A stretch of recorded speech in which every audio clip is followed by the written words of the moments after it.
আমরা সবাই জেনে গেছি যে ভারত আর ইউরোপের মধ্যে একটা ঐতিহাসিক ট্রেড ডিল হয়েছে এবং আজকের এই ভিডিওতে তোমাদের আমি বলবো যে ভারত আর ইউরোপের ট্রেড ডিলের ফলে বাংলাদেশ আর পাকিস্তান এবং তুর্কি কেন এত ঘাবড়ে রয়েছে। তো ভিডিওটাকে স্কিপ করো না, পুরোটা দেখো, আমি তোমাদের বুঝিয়ে দিচ্ছি। প্রথমত তুর্কির চিন্তার কারণ কি? তুর্কির চিন্তার কারণ হচ্ছে তুর্কি হচ্ছে গিয়ে ইউরোপিয়ান ইউনিয়নের সদস্য। তো ভারত সরকার এখানে একটা গেম খেলে দিয়েছে। কি করেছে যে ভারতের যে প্রোডাক্টগুলো ইউরোপে যাবে সেই প্রোডাক্টগুলো তুর্কিতেও ঢুকবে এবং জিরো ট্যারিফে, মানে ইউরোপিয়ান ইউনিয়ন ওটাতে ট্যারিফ লাগাবে না। কিন্তু তুর্কির যে প্রোডাক্টগুলো রয়েছে ওগুলো ভারতে লিমিটেড লেভেলের তোমার অ্যাক্সেস পাচ্ছে। মানে ভারত সরকার তুর্কিকে না করে দিয়েছিল, মানে পুরোপুরি ইউরোপিয়ান ইউনিয়নের সাথে যখন এই ডিলটি কনফার্ম হচ্ছিল তখন তুর্কিকে স্পেশালি করে বলেছে যে তুর্কির যে প্রোডাক্টগুলো রয়েছে সেগুলো আমরা অ্যাক্সেস দেবো না আমাদের দেশে, বাদবাকি ইউরোপের যে কটা দেশ আছে তাদের প্রোডাক্টগুলো আমরা আমাদের দেশে অ্যাক্সেস দেবো। আচ্ছা, এই কারণে হচ্ছে তুর্কির মাথা ব্যথা। এখানে পাকিস্তান অ্যাঙ্গেল কোথার থেকে আসছে? পাকিস্তানের অ্যাঙ্গেল এখানে যে পাকিস্তানেরও কিছু ভালো ভালো প্রোডাক্ট ছিল যেগুলো ইউরোপে বিনা ট্যারিফে যেত। মানে ইউরোপের একটা ল আছে যেখানে যারা আন্ডার ডেভেলপ নেশন তাদের থেকে ট্যাক্স নেওয়া হয় না, তাদের উপর ট্যারিফ লাগানো হয় না, সে জিরো ট্যারিফে পাকিস্তানের প্রোডাক্টগুলো ইউরোপিয়ান ইউনিয়নে যেত এবং জিরো ট্যারিফ লাগতো। যেহেতু ভারত ডেভেলপিং নেশন সেহেতু ভারতের যে প্রোডাক্টগুলো ছিল সেগুলো ইউরোপিয়ান ইউনিয়নে পয়সা লাগতো, মানে ট্যাক্স দিতে হতো ভারতকে। আচ্ছা, এখানে সব থেকে বেশি যার ক্ষতি হয়েছে সেটা হচ্ছে বাংলাদেশ। কেন?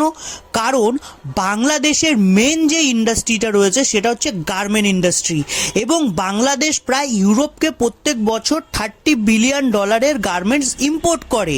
তো এখানে কি হয়েছে, ভারত এখন বলেছে যে আমাদের যে প্রোডাক্টটা, মানে আমরা যে কাপড় জামাগুলো বানাচ্ছি, যদি এখানে 100 টাকা দাম হয় তো ইউরোপিয়ান ইউনিয়নে যখন যেত ওটার উপর 25% ট্যাক্স লাগতো, তো 125 টাকা দাম হয়ে যেত। এবং এই ট্রেড ডিলের ফলে 100 টাকার যে দামটা জামা কাপড়টা রয়েছে সেটা ইউরোপিয়ান ইউনিয়নে 100 টাকাই থাকবে। তো এখানে কি হলো যে বাংলাদেশের থেকে যে প্রোডাক্টটা যেত, যেহেতু বাংলাদেশ আন্ডার ডেভেলপিং নেশন, সেই কারণে বাংলাদেশের প্রোডাক্টগুলোর থেকে ট্যাক্স নেওয়া হতো না বা ট্যারিফ লাগানো হতো না। এখন কি হয়েছে যে বাংলাদেশের যে প্রোডাক্টটা রয়েছে ওইগুলোর ওপর ট্যারিফ লাগানো হবে, কারণ 2026 সালে এই জিনিসটা খতম হয়ে যাচ্ছে ইউরোপিয়ান ইউনিয়নের সাথে বাংলাদেশের। তো এখানে যে বাংলাদেশের যে টেক্সটাইল ইন্ডাস্ট্রি এটা কিন্তু রসাতলে চলে যাবে, কারণ বাংলাদেশের পুরো 90% যে ফরেন যে টাকাটা আসে ওটা হচ্ছে এদের আসে টেক্সটাইল ইন্ডাস্ট্রি থেকে। এবং সব থেকে বড় বিষয় যেটা, ভারত নিজস্ব তুলো উৎপাদন করে, নিজস্ব সুতো উৎপাদন করে, এর ফলে ভারতের যে ম্যানুফ্যাকচারিং কস্টটা রয়েছে গার্মেন্ট ইন্ডাস্ট্রিতে সেটা অনেকটা কমে যাবে, 100 টাকার জায়গায় 90 টাকায় চলে আসবে। আচ্ছা, বাংলাদেশের কি? বাংলাদেশের যেহেতু নিজস্ব তুলো উৎপাদন করে না, নিজস্ব কোনো সুতো ফ্যাক্টরি নেই, তো সেই কারণে কি হয়েছে যে বাংলাদেশ ভারত থেকে এবং কিছু কিছু চায়না থেকে কিনে তারা নিজেদের গার্মেন্ট ইন্ডাস্ট্রিটাকে বাঁচিয়ে রেখেছিল।